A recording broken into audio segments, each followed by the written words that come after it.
And what the evidence suggests is that we are the product of an intelligent and an intentional act. Who or what that is, that's where it can get sticky.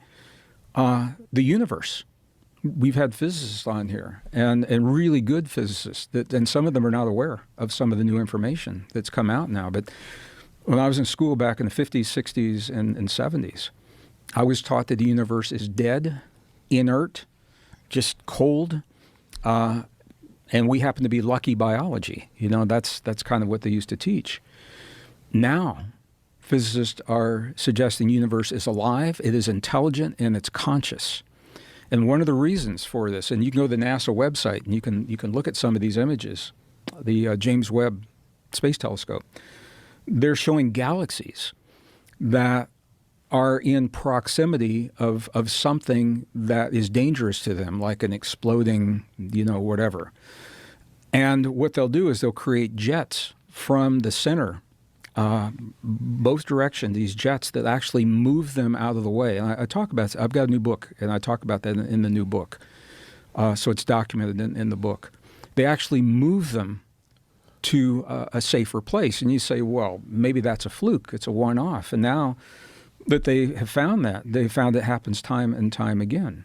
So space itself is conscious in some form. Conscious and intelligent. And those are two very different things. That seems to be something that we're seeing now, that people are opening up to, sort of recalibrating their metaphysical assumptions, which then also affects consciousness, because we still don't have a definition of what consciousness is, and the hard problem of consciousness is still a thing. How does non-conscious stuff produce this inner perspective? We don't know. Big problem. And maybe if we recontextualize, as an example, by claiming that consciousness is fundamental, things change and you get a different perspective, and you get different problems, but you get some solutions to the problems which were standing for a while. So it's exciting. What does it mean for people who don't have experience, let's say, in physics or in metaphysics? What does it mean to say that consciousness is fundamental? So that's a bit of a problem, because we always expect that we should understand stuff rationally. So the only way that you can gain knowledge is through your sober, waking, rational mind. Of course, that's like a big gateway to knowledge and information and knowing. But there's things which are not rationally understandable, like the quantum world. Infinite number of directions that you could go bigger and bigger, with bigger and bigger Markov matrices, with more and more experiences. So this, it even expands my idea of what I could possibly mean by God. There's not just like one infinite, there's an infinite number. What this is suggesting is that there is some sort of logic to a collection of consciousness, Exactly. which many people might call collective consciousness. Exactly. And that it has, it has no end, which, just to bring this in, one of the names of God in Hebrew is there is no end. So that's a nice little tie-in. And the idea is that there is no end to the collection of consciousness that can essentially be logically deduced. That's right. There's an infinite number of directions that you could go infinitely far. So it's not like there's just one infinity. There's an infinite number of infinities of different directions that you could go. I love when people accidentally prove God. I told Thomas Campbell that I think he accidentally proved that God exists when he talked about entropy. To me, this is a notion of not accidental, but a mathematical explanation of what it might mean to have consciousness that is connected and then collected together. It is. And so I want to, of course, say what it can do, but I should immediately be modest about this. It's a scientific theory, and I agree with the spiritual traditions that ultimately consciousness transcends description. So reality, whatever it is, transcends description. But that doesn't mean we shouldn't build mathematical models. We should, as long as we're humble. And we say, this is just the next. So all I'm claiming is this, I think, is the first baby step outside of space-time. is not a final theory of consciousness, but it is a theory. It is a baby step theory of consciousness that doesn't assume that it arises from physical stuff inside space-time. Instead, as I'll talk about in a minute, it shows how the structure of space-time emerges from the logic of all these consciousness. But ultimately, what it means is that they're all one. In your book, you talk about what you call non-local or endless consciousness. What do you mean by that? What I mean by that is that people who have a near-death experience can relive their whole past from early childhood, from moment of birth, sometimes even before birth. And they are connected with everything, all memories and what they have thought and done and said. And when they are in a near-death experience, which can take 2 or 3 minutes, they can talk for hours to weeks about what happened, because they say everything was there simultaneously at the same moment. The moment I saw my whole life at the same moment. When I focused to something, I would be there. So, and you can also have future events, a preview or flash forward.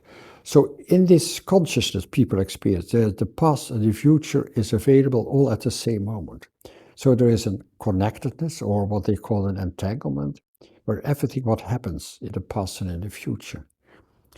And it is beyond time and beyond space, which is, from the quantum physics, we call that non-locality, which is a connection, an interconnectedness without time and without space. Everything was there. And that's what I call it a non-local consciousness. These are indeed exciting times. In the first clip, you watched Gregg Braden on Joe Rogan dismantle the 20th century mainstream story that once sounded so unassailable. We live in a cold, mindless universe that erupted out of nothing. Earth, a cosmic fluke. Human life, merely the accidental byproduct of random molecular happenstance. And any suggestion of purpose, consciousness beyond the brain, or a living cosmos were dismissed as mere wishful thinking. For one brief, astonishing century, that story ruled almost unchallenged. With breathtaking hubris, it declared God dead, spirit imaginary, and faith in opposition to reason. It told us we were alone in an indifferent void, that love and meaning were just survival tricks cooked up by evolution, and that the best we could do was to measure, control, and wait for the end. That story is now collapsing in real time. The same science that once proclaimed a dead universe is now turning up evidence of pervasive consciousness, non-local connection, and a cosmos exquisitely tuned for life. Ancient traditions are being confirmed rather than refuted. Millions are having direct experiences that no materialist model can contain or explain. The spell is over, and with its breaking comes a remembering. We are not accidental spectators. We are co-authors of an open book whose next lines are being written right now by the thoughts we nurture and every intention that we set in motion. That is sobering, but it's also a liberating insight.